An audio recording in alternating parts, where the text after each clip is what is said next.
Hello, today's parables are the parables of the lost sheep, the lost coin, the lost son. They all deal with lost things, so I figured why not group it into one video. This comes from Luke chapter 15, and the entire chapter is devoted to these three parables. Starting with the parable of the lost sheep, Jesus says, suppose if one of you has 100 sheep and loses one of them, doesn't he leave the 99 in the open country and go after the lost sheep until he finds it? When he finds it, he rejoices and says to his neighbors, rejoice with me, I found my lost sheep. Verse 7, I tell you, in the same way there will be more rejoicing in heaven over one sinner who repents than over 99 righteous people who do not need to repent.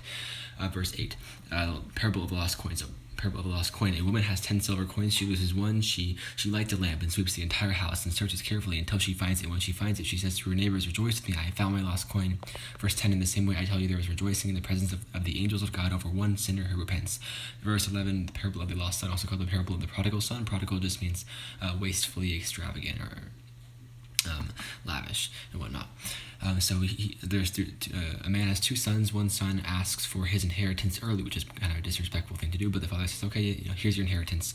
But he wastes it. The son spends it and engages in wild living. It says, and then on top of that, after he's out of the money, there's a famine, and so he hires himself out because he has no money.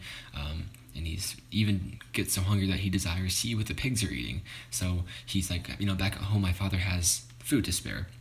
But he's like, I can't really do that. But he's like thinking about it. He's preparing his whole speech, and he's like, he's expecting his father to not react very well, of course, and he's expecting to be made a servant. Like he's like, I'll be your servant, whatever.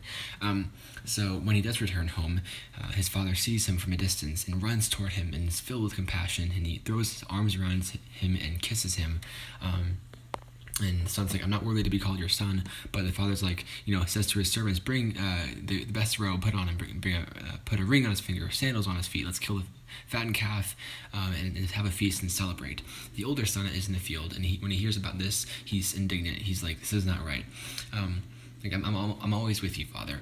Like, you don't do this for me. But in verse 31, he says, my son, the father said, you were always with me, and everything I have is yours. But we had to celebrate and be glad because this brother of yours was dead and is alive again. He was lost and is found. So in each of these parables, this is Jesus. This is God chasing after you. He's leaving the 99 to find you who has fallen astray, who's ran away.